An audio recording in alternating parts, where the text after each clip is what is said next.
Hola, buenos dias, pura vida, here from Playa Flamingo, Costa Rica, in my little apartment complex that I'm renting. It's absolutely wonderful, very happy. And today's video is everything you need to know, bullet point, about eating disorders, what they are, how they manifest, how to help a friend if they have one, how to help yourself if you have one, how to reach out for help, everything just in like an easy, digestible way so that you understand this. I'm an expert, unfortunately, because I struggled with an eating disorder pretty hardcore from 2012 until 2014 when I started my recovery process. And I have my notes here, and let's get into it. So, first thing is eating disorders are not about the food. It's all about a control mechanism of getting over emotional trauma. We all have emotional trauma, whether it's from family, relationships, our own chemical imbalances. Some people have chronic depression. And controlling how you eat becomes something because you are so responsible with what enters your mouth. No one ever puts food in your mouth, hopefully.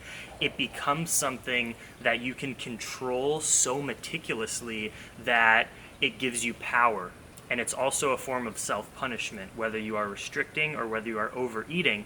And with some people who are struggling in hard times, it actually feels good to harm yourself and to have control over being able to do that to yourself when a lot of other things are out of control in your life, like your emotional state or how some people are abusing you or if you hate your job. I mean, there's so many things that are not in control, and food we have such extreme control over. So once you start to obsess about it, it just becomes a hobby and it becomes a form of self-punishment and a way for you to feel powerful. So eating disorders are never actually about like you're scared of food. It's all because you're addicted to the sensation of what controlling your food does to you, which is why, and we'll get into recovery methods, but it's never just eat more, eat less, go have a vegan burger. It's not about that. It's really getting through the emotional reasons why you have gotten to this place in the first place. Next, this is probably the most important part of this whole thing, is that eating disorders thrive off of isolation. Like, when I mean thrive, like, it's almost impossible to have an eating disorder if you are constantly communicating with friends or therapists or a community support group or eating disorder anonymous group, which, by the way, that is in a lot of cities and towns, like an Alcoholics Anonymous group, but for eating disorders. And so when people have an eating disorder problem, they tend to eat their meals alone, spend time alone, don't socialize, because you know your habits throughout the day, whether you're not eating or you're eating too much, are gonna be triggers to other people of like, why are you doing that? So you isolate, you stop hanging out with your friends, you don't want to go out and eat socially. So if you want to start to get rid of your eating disorder and start your recovery process, you need to spend more time with people. You need to share about your struggles and what you're going through. It's the only way. That's like why my accountability partner program is so successful, because the accountability partner program, which links down below if you want, like, people with eating disorders, I can help you through this accountability partner program just by communicating every single day over Facebook Messenger and being honest and sharing your struggles and what you're going through and successes. That is what changes your mindset so that you start to get in an actual logical mindset instead of this isolated feedback loop of craziness, which you get so used to it. But once you bring other people into your life, you start to see it for what it really is, which is unhealthy and a disease. Next is that eating disorders and exercise addiction is very connected, and eating disorders are all consuming.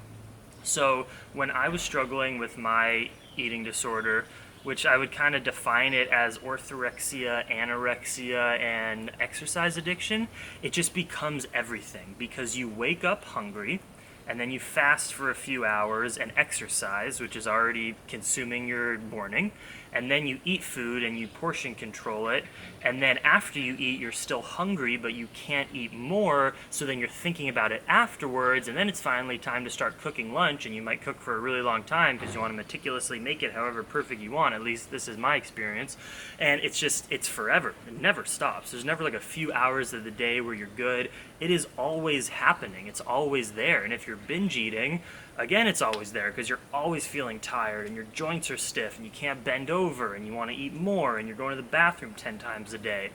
So they're all consuming, and they're many times connected to exercise addiction, of course, because you're trying to burn more calories, whether you're binging or whether you are anorexic, or restricting. So I always was crazy about exercise in an unhealthy way, getting injured, overdoing it. So they are quite connected. No one can start recovering until they want to. This is the same thing with alcoholism, drug addiction. Look, my parents and friends told me for the first year and a half, dude, you got a problem. This isn't normal.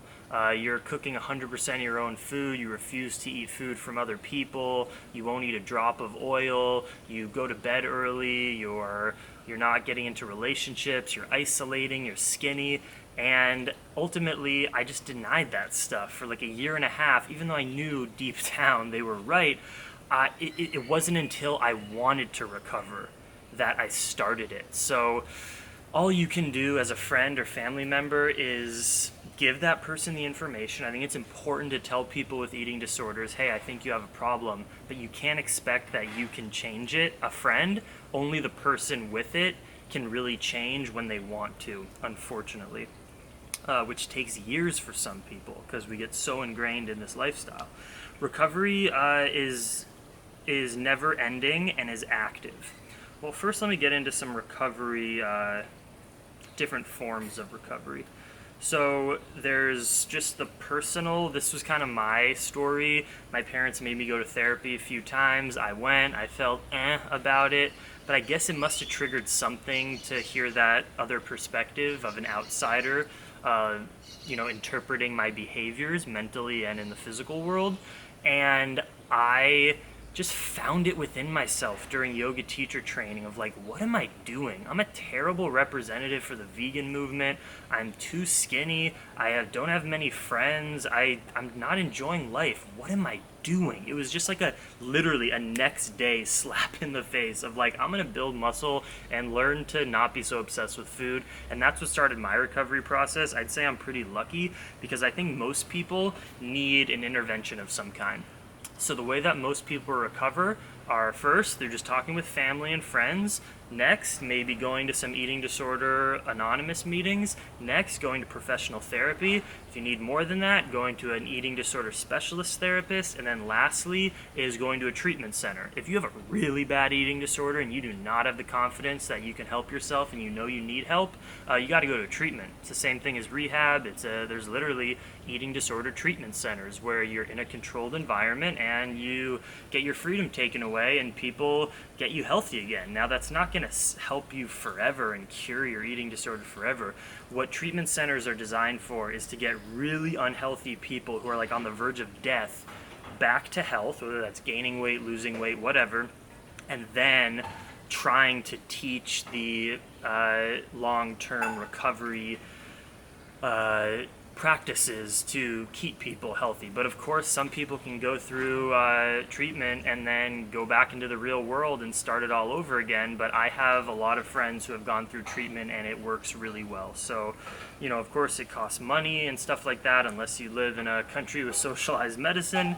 But yeah, those are kind of the ways that people get treated, and I highly recommend if you're starting your eating disorder recovery process, go download my ebook. I think it's $10. It has a lot of information. A lot of people have been helped from it. So it's on plantriotic.com shop page.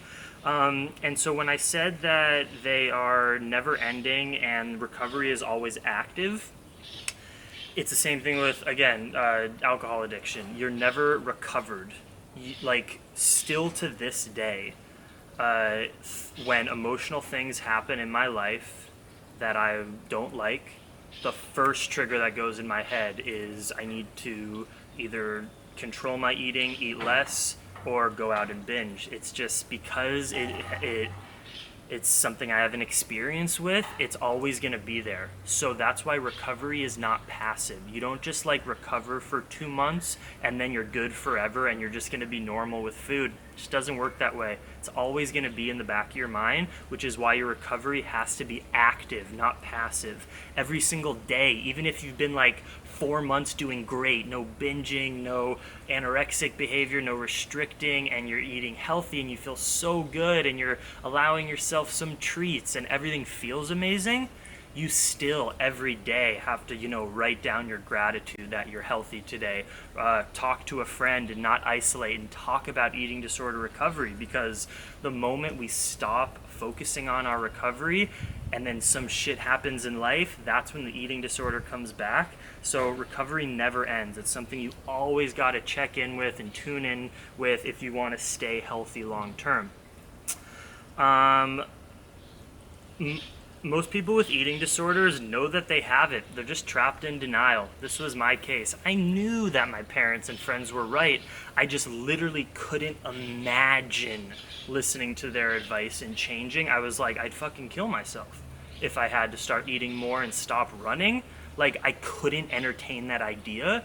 So most people with eating disorders know it. They are just, it's such a prison when you're in it. You're so trapped that this is the solution in order for you to stay happy, that you have to be living this way. But it's not true, guys. You deserve to recover. So if you know you have a problem, you need to go seek help outside of yourself, because you know you can't help yourself. It's okay. Surrender. We all have issues. You need outside help. One person's eating disorder can manifest in many different forms. So, like, for instance, I had like an anorexic and exercise addiction and restriction issue for like 2 years where I was underweight. And then I started to recover. And actually, in the last few years throughout my recovery process, when thankfully it only kind of flares up for like a week if some crazy shit happens in my life emotionally and I haven't been focusing on my recovery and a little eating disorder moment flares up, it's actually usually in the form of binge eating now. I'll overeat. I don't really restrict anymore.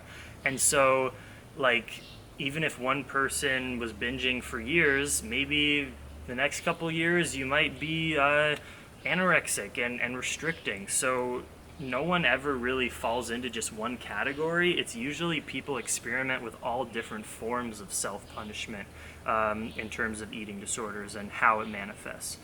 And